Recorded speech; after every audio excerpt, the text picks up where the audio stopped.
It is my pleasure to introduce Anita Peck, the chair of our board of directors. Whether as a business professional or as a dedicated civic leader working for our community, Ms. Anita Peck is known for her leadership by example.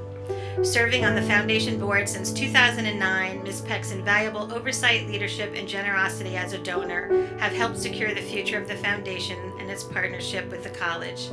Anita Peck.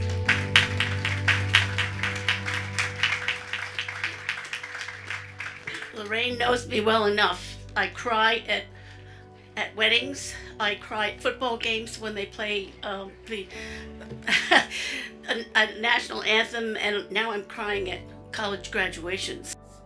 I am sure that many of you have received awards that will take you to the four-year college you will be attending next fall. Our foundation exists because of the good work of generous people who want to help you achieve your goals, even though you may have never met them. If you match your goal with effort, there is nothing you cannot accomplish. If you were listening class carefully, that's the second time I said that.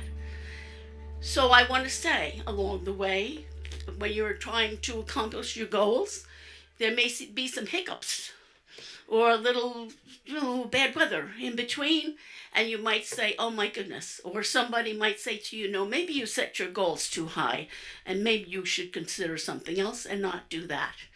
And I say to you, look that person in the eye and say, watch me. We go through these ceremonies, and all you folks are going to go on your way. You started here, which I compliment you for that. That was a wise decision. Now you're going far.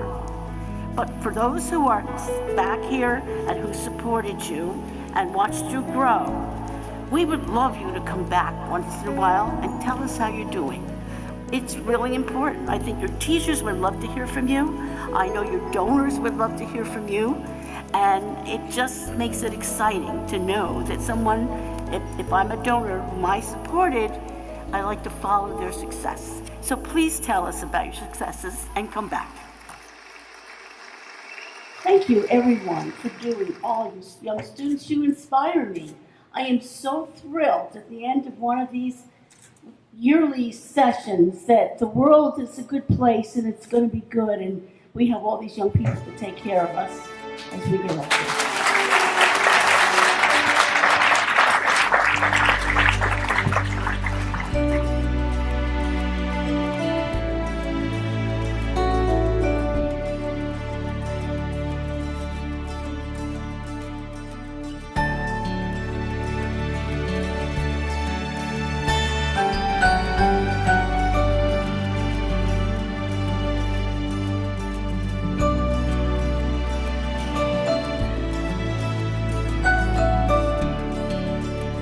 I was at an event this weekend, which was a running event, and there was a gal there, and she introduced herself to me. She had won my contest 7 years ago. And I asked her, did it help you? She said, you have no idea. And she said to me, I want you to know I'm in grad school. Oh, God, that made me feel so good. What I learned in researching your public speaking competition was it didn't just happen here at the college, that you had to take a look at the high school and the high school's needs and what did they have there. And tell us a little bit about what your funding had to fund, not just the awards here at the college, but... Yes, there was some extra funding for the public speaking department. I was mortified when I heard they didn't have a podium. So they were able to buy a podium. In fact, I think they now have 2 podiums, and they have camcorders so the students can see themselves after they give the speech. And a lot of equipment has been bought for that department and making it more exciting. Now on the other end, the receivership of these donations, I really was unaware of where they went, to whom they went, how they got to where they got to, until I became SUNY Ulster chair. The first experience I had was in my first year. I got an emergency call from the foundation office that there needed to be 2 signatures on a Lights for Learning check, and there was only one person in the office. who could sign it at the time, but it was an emergency. And could I come right away? And of course, I dropped everything and came right away. And when I got there, I found it was a person whose house had burned down the night before.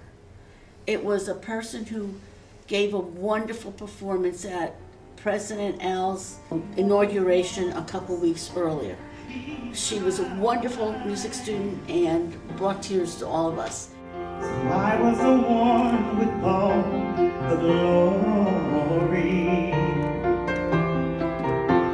while you were the one with all the strength.